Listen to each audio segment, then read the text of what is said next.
So this week we're starting a new sermon series called Limitless Love, and it's looking at 1 Corinthians 13, and we're going to look at it for 4 weeks, which will take us right into Valentine's Day. So for all of you romantics, it's just perfect. What I wanted to share a little bit with you, this is 1 Corinthians 13. So there's more than one letter. It was a letter that was written. There's more than one letter that was written to the church in Corinth, right? There's 1 Corinthians and 2 Corinthians. There's probably a 3rd Corinthians or maybe, 10. But these are the two that have survived antiquity, and they're not necessarily in order of writing. They could be, but the way the New Testament is arranged, they're in order by length. So simply 1 Corinthians is longer than 2 Corinthians. It's not chapter 1 and it's not the whole book. It's written in the context of this letter that was written. It's 16 chapters long and it's written towards the end. And if you read the first 12 chapters, you'll see how Paul was trying to sensitively address issues that were not healthy for this early church. They had a bunch of issues going on, and Paul was addressing them in a historically contextualized way. So if you read along and you read things that the Me Too movement would not be happy about, like women need to have their heads covered, especially in church. And for us, contextually, that doesn't work. But for them, that was an important feature of being respectful and appropriate in church. If you are a student of history at all, or maybe 2,000 years ago, women were considered property, essentially of the father and then of the husband. So we've come a long way. And you can read through Corinthians and still get a sense and flavor of what Paul was trying to convey and the health he was trying to instill in this church as they were having troubles. Many of the troubles, they don't change. The troubles that he was addressing don't change. The context changes. So we still have all kinds of issues inside the church and outside of the church. Some of it is newsworthy. Other things just start to dissolve and erode the church from the inside. So he was giving this church kind of a list of things that they needed to correct or make adjustments to get to move in a healthier direction. So if you thought about the church or maybe our country, contextually, what would you write in the letter to the church, whether it's the local church, our church here, or whether it's the United Methodist Church, or whether it's, the country? What would it be? It probably would be a little bit longer than 16 chapters. But that's the sense of what Paul was trying to do. He was trying to move this church in a good direction. And he gets to chapter 13, and he says, he kind of lays it out in this way. We're going to look at the first 2 sections. The first 2 paragraphs, he basically says in the first paragraph, there's a priority. Love is the priority. And then in the second paragraph, he says, the character of love is this. Now, there are characteristics of love, but love has a character. So this morning, I just want to kind of guide you through that a little bit. And then in your bulletin, you have a handout, and I'll explain that when we get to the end, because I have homework for you, if you're game for it. I love you enough to not make you do it, but I love you enough to tell you if you do it, it'll benefit you. So here we go, right? The priority of love. So Paul is... Basically, he comes in and he says, look, if you can speak in the language of angels, right? If you have faith that can move mountains, if you can do all kinds of amazing, miraculous things, if you can heal people, if you can, in the chapter before this, he goes into the gifts of the Spirit, right? If God has gifted you with incredible spiritual gifts and power, and you do all of this stuff to correct the direction of the church, to correct the direction of your workplace or school or country, or, if you use all these gifts that God has given you to get everything moving in the right direction, but love is not the priority, it's all in vain. So let me tease that out for you a little bit. If we're created for relationship, if the whole point of this whole thing is loving relationships, and you go and do anything for another purpose, it's off base, right? It doesn't get you to your goal. If you have a desire and it's not based in love, then it ends up in sin. Greed, lust, envy, you name it. Love has got to be the priority in all that we do. And I think he adds at the very end of that section, he adds that love delights in truth, right? Because sometimes truth is cutting. I work hard all week on the sermon, and you can come up after the sermon and tell me that it stunk.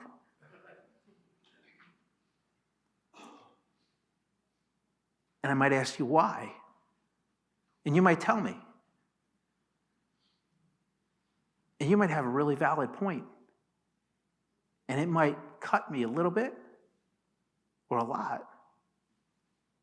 But if it's done in love, then God is involved in that process.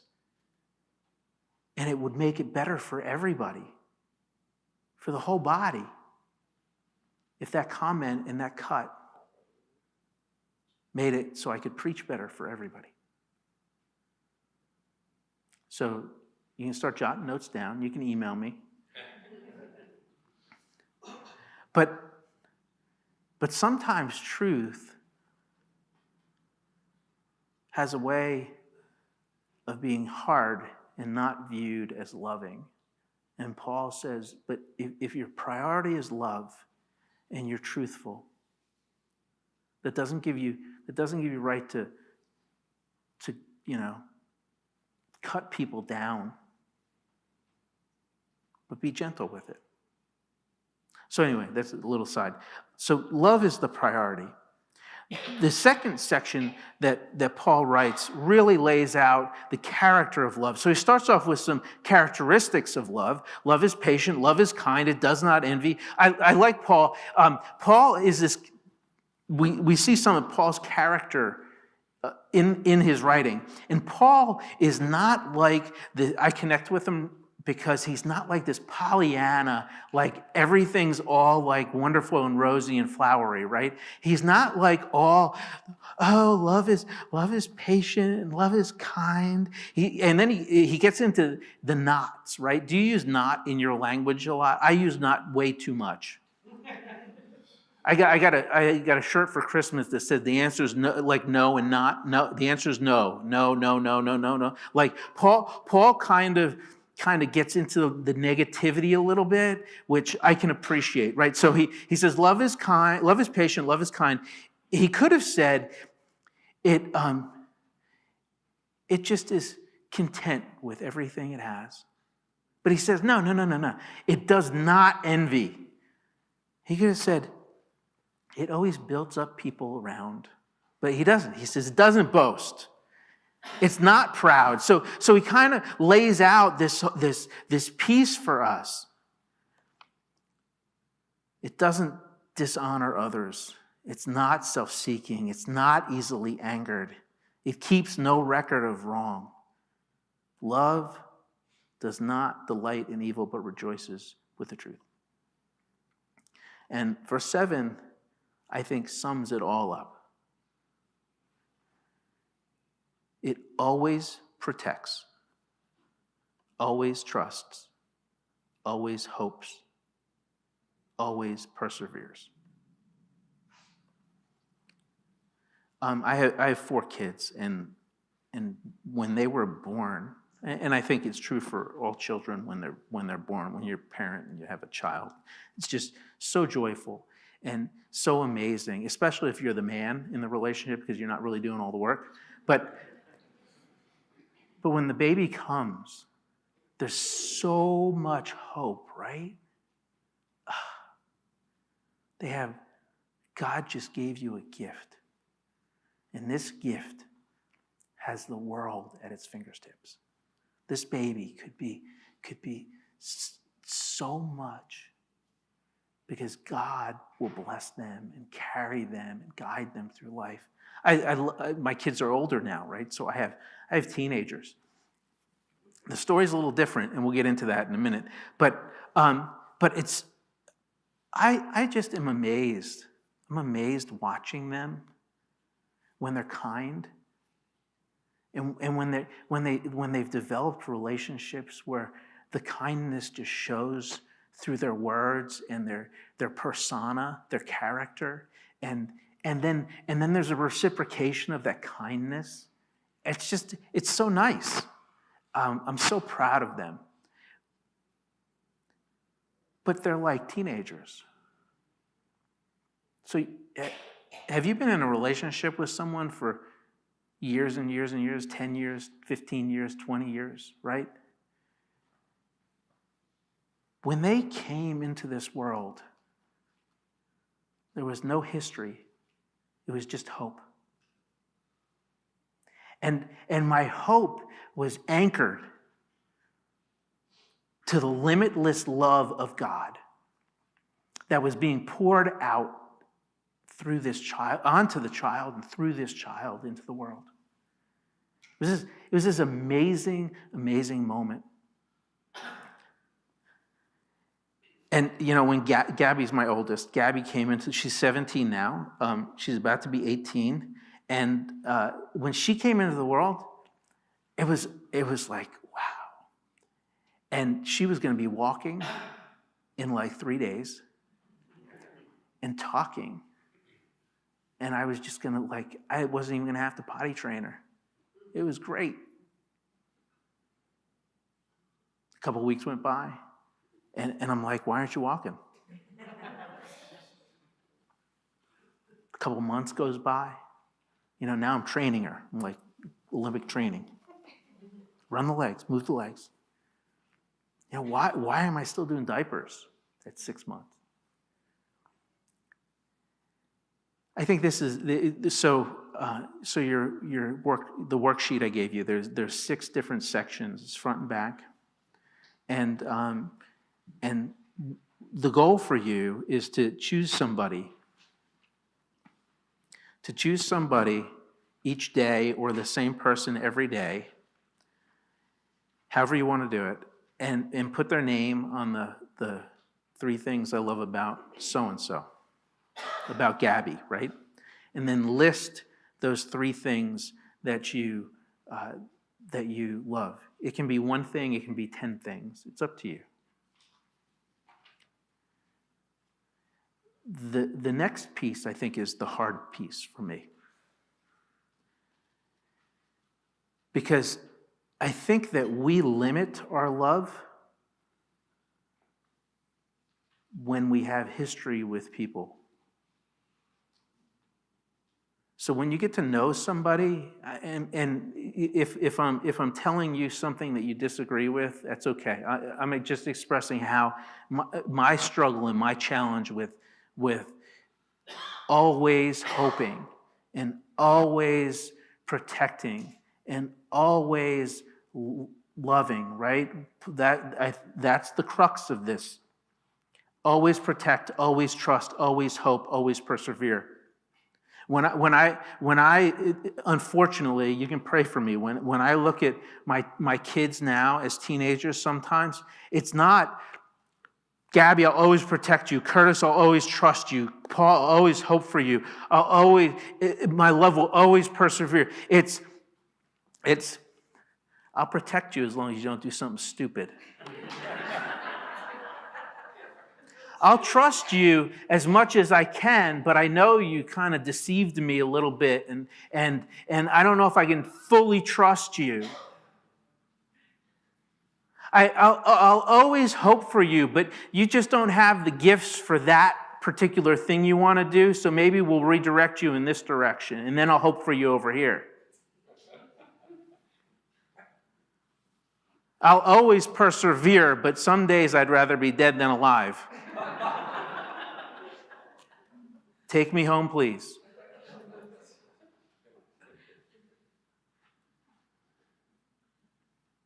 It's funny, and I can laugh at myself, but sometimes I don't love them the way that Paul tells us the character of love should be,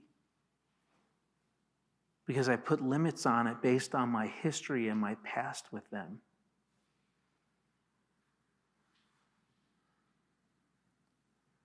On your sheet, after the things that you love about the person, what do you need to forgive or let go? I think that's the challenging part, to get to the I'll always protect you, I'll always trust you, I'll always hope for you, my love will always persevere for you. See, God's love for us is limitless. He takes all the bad stuff and he gets rid of it. And all you're left with is the good stuff. The stuff that you love about yourself, the stuff that can encourage you and fuel you and move you in the best direction so that you can be the best you. That's what God has for us. And I think that in my relationships, if I could only look at the top 3 things, the things that I love, that I appreciate, and I can, and the things that maybe I need to forgive or let go, sometimes it's just little stuff,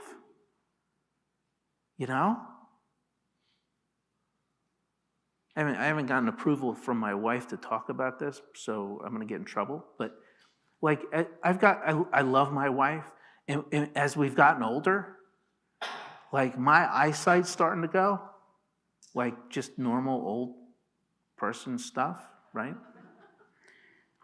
And I'll say things. So my eyes are going, but then my wife's hearing is going. She says that I mumble, so maybe it's my language that's going. But I'll say stuff, and it's just simple little things. I'll say something, and she doesn't hear it, or she doesn't hear it the right way that I said it.